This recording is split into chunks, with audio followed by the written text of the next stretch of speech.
Something is happening in Berea right now that the mainstream NFL conversation keeps dancing around without ever fully landing on, and I think it's time we just say it out loud. The Cleveland Browns quarterback situation is not actually a competition. Not really. And the more you listen to the people closest to this organization, the coaches, the players, the voices who've been inside NFL locker rooms and know how these things actually work, the more you realize that the outcome here has already been written. The question isn't who wins the job. The question is whether Cleveland has the courage to follow through on what the evidence is screaming at them. Let me take you inside this thing properly, because there are layers here that most people are glossing over. Start with Herm Edwards. When Herm got on with Adam the Bull recently, he said something that I haven't been able to shake. He wasn't ranting, wasn't performing. He was measured, deliberate, the way men who've actually lived this game tend to be. And he looked directly at the heart of the Watson situation and said the man is fighting for his survival. Those exact words, fighting for survival. Now sit with that for a second, because 5-6 years ago, Deshaun Watson was one of the most electric quarterbacks in professional football. A genuine franchise cornerstone. The kind of player Cleveland was so desperate to acquire that they handed over an obscene amount of draft capital and guaranteed money that had never been seen before at the position. And now here we are. Survival. That's the word being used. That's the distance this has traveled. But Herm didn't stop there, and this is where his comments get genuinely interesting. Adam pushed back and said, look, even setting aside talent, even if Watson somehow turns back the clock and plays well this year, he's gone at the end of the season regardless. The Browns cannot bring him back. The financial structure of that contract makes it literally impossible. So if he plays well, you've accomplished what exactly? You've won some games with a quarterback who has no future in Cleveland, while simultaneously delaying the development of the guy you've already committed your future to. Adam's logic is clean and direct, and I think it reflects what a lot of honest Browns fans are actually thinking when they strip away the noise. Todd Monken's perspective is more complicated, and Herm was fair about acknowledging that. A first-year head coach, someone who has waited his entire career to run his own program, walks into 2026 knowing his seat is already warm. He hasn't coached a regular season game yet, and the pressure is already real. If Watson gives him a better chance to win in Week 1, Week 4, Week 8, you can understand the temptation. Winning now protects your job. Herm validated that instinct. He said Monken has to answer to his players, has to answer to ownership, has to produce results. That's real. And then came the line that's been living in my head ever since. Herm said you cannot trick the players. You just cannot. These guys are together every single morning. Film sessions, practice reps, walkthroughs, weight room, the lunch table, the hallway conversations. They see everything. Every decision, every hesitation, every throw under pressure in a Tuesday practice that nobody outside the building will ever know about. Coaches can stand at a podium and talk about open competitions and equal opportunities all they want. The players already know. They form their verdict before the preseason even begins. And once that verdict is formed, nothing a coaching staff says publicly changes what those players have already seen with their own eyes. And this is where it stops being just a football decision and starts being a leadership test. Because if Todd Monken knows his players are watching, and he does know because he's been around this game long enough, then he also knows that the decision he makes at quarterback will define his authority in that locker room before a single regular season snap is taken. The wrong decision made for the wrong reasons doesn't just cost you games, it costs you the room. And once you lose the room, you don't get it back easily. Herm knows this. He's lived it. The warning was real. Now layer on top of all that what Myles Garrett has already said publicly. The best defensive player on the roster, one of the most respected voices in the entire building, has already told the world that in his view, Shedeur Sanders is the guy. He was the last player off the field at the end of last season, according to Garrett. Think about what it means when a franchise cornerstone, the defensive anchor of your team, goes on record with that kind of statement. That's not a casual comment. That's the locker room speaking through its most credible voice. And if the coaching staff turns around and makes a decision that directly contradicts that without genuine football justification, the fracture that creates doesn't heal quietly. Let me get into the financial picture now because I think it deserves more attention than it gets. The math here is genuinely staggering when you lay it out honestly. Deshaun Watson's cap number this year is $44 million. $44 million, leaving Cleveland's books regardless of whether he plays a single down, whether he throws a single pass, whether he suits up for a single game. that money is gone. And because of how Andrew Barry structured those void years, the financial gymnastics required to create cap space at the time of the trade, the dead money extends well beyond this season.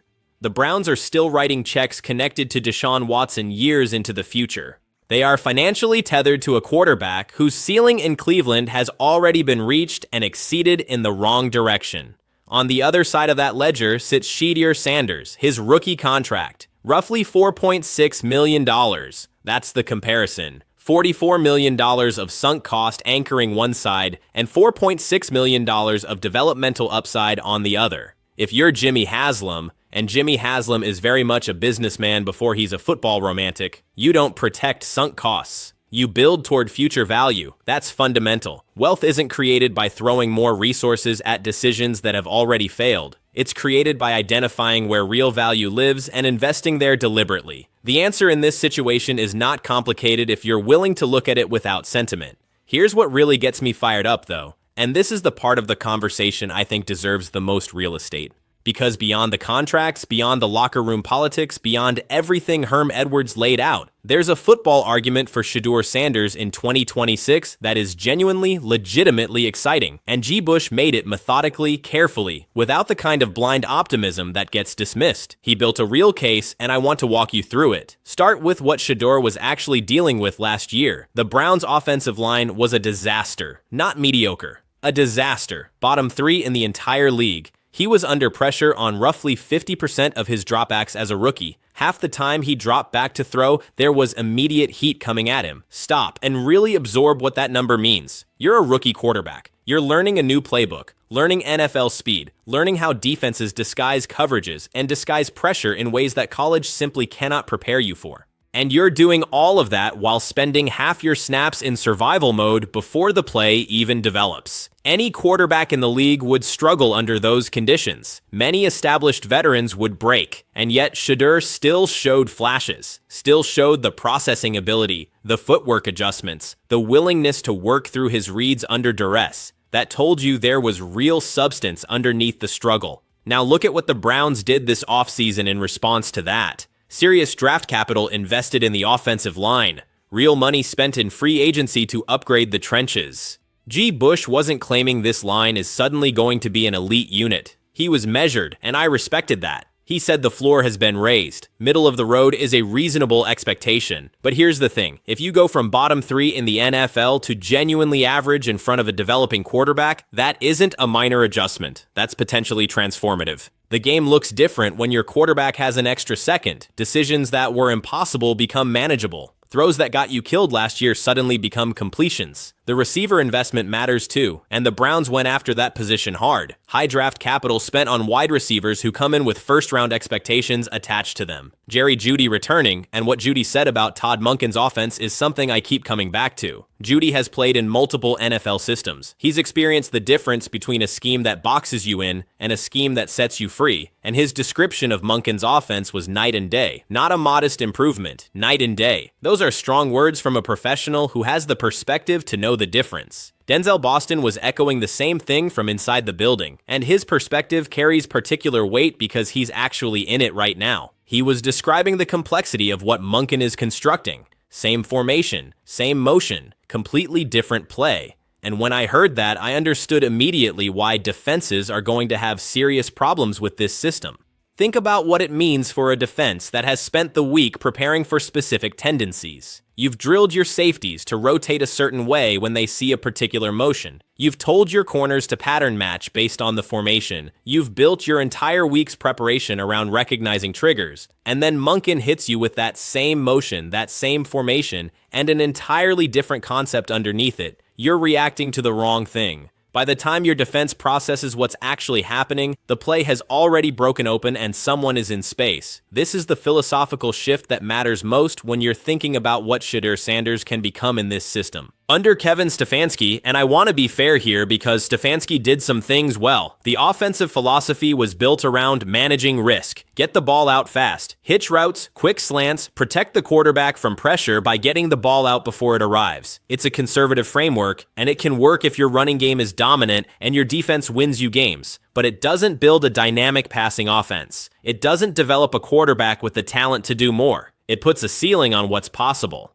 And Shedeur Sanders has the arm talent, the processing speed, the competitive instinct to operate in something much more demanding and much more rewarding than that. Monken wants his quarterback to see something at the line of scrimmage and change the play. He wants aggressive decisions. He wants the ball going downfield when the matchup is right. When Denzel Boston gets isolated one-on-one on the outside, Monken wants Shedeur looking there and pulling the trigger with confidence. That kind of trust, the trust a coordinator places in his quarterback's judgment to make those decisions in real time, is how an offense becomes genuinely unsolvable. It's also how you build a quarterback's belief in himself over the course of a long season, because there's a profound difference between a signal caller who's executing a script and one who's actually operating with authority. G. Bush put his number at 40%, the probability that Shedeur performs above average in this environment. And he got there through real reasoning, not fan energy. When I heard it, my honest reaction was that 40% feels conservative.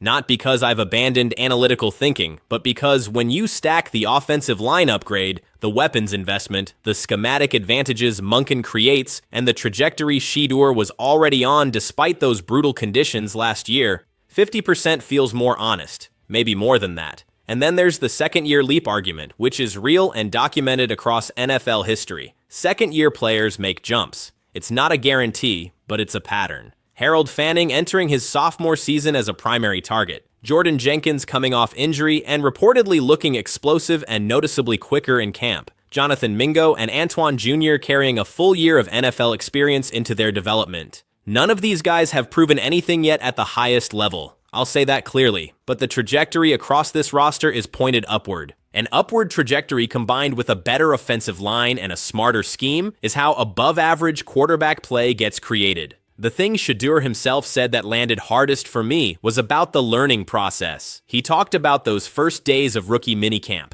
Everything foreign, everything fast, the playbook overwhelming, the concepts spinning. And then he described what started happening afterward. They began repeating plays out of different formations with different motions. The philosophies started clicking. Every day felt more natural. The study habits were developing into a real rhythm. He said he was finding his groove in how to prepare. That's not a quarterback treading water. That's a quarterback installing roots. There's a massive difference between those two things. And if you've watched enough football to recognize the signs of a young player genuinely internalizing a system versus one who's simply surviving it, Shedeur's description sounds like the former. The moment those concepts stop feeling like information to be processed and start feeling like instinct is the moment you see what he can actually do. And based on everything coming out of that building from the players inside it, Monken's system is accelerating that process. Pull all of it together now and look at what you actually have. The contract math points in one clear direction. The locker room dynamics that Herm Edwards laid out, the ones you cannot manipulate or spin, point in one direction. The offensive infrastructure Cleveland has been deliberately building around this quarterback position points in one direction. The philosophical transformation from passive conservative play calling to an aggressive scheme that creates real advantages points in one direction. The voices of the players who are in that building every single day, including the most respected voice on the entire roster, point in one direction. The pressure on Todd Monken is enormous, and it is real. I understand that. He is a first-year head coach with no margin for error and no grace period from an ownership group that has watched too many failed cycles. But the decision in front of him isn't actually that complicated when you strip away the noise. Play the quarterback your future belongs to. Trust the evidence your players are giving you every single day in practice. Honor the investment you've already made in building a system and a roster designed to develop a young passer. And understand that the locker room you're trying to build, the credibility you need to establish as a head coach, lives or dies on whether you have the conviction to follow the evidence where it leads. For Browns fans specifically, I think what makes this moment feel genuinely different is that for the first time in a long time, the logic actually lines up. The scheme is right. The weapons, while unproven, have real upside. The offensive line is no longer a liability that makes evaluation impossible. The coaching staff has a philosophy that fits the quarterback they're working with, and the quarterback himself is showing exactly the kind of growth markers you want to see from a young player absorbing a complex system. None of that is a guarantee. Football never offers guarantees. But the conditions being assembled in Berea right now are the kind of conditions that actual contender windows get built from. What happens next in Cleveland is going to tell you a lot about whether this organization has genuinely changed, whether the lessons of the last decade have actually been absorbed, whether the people making decisions understand what's really at stake beyond the short-term comfort of playing it safe with a veteran name. The players already know who gives them the best chance to build something meaningful. The financial picture couldn't be more clear. The football argument is sitting right there in front of anyone willing to look at it honestly. Now somebody just has to be brave enough to act on all of it.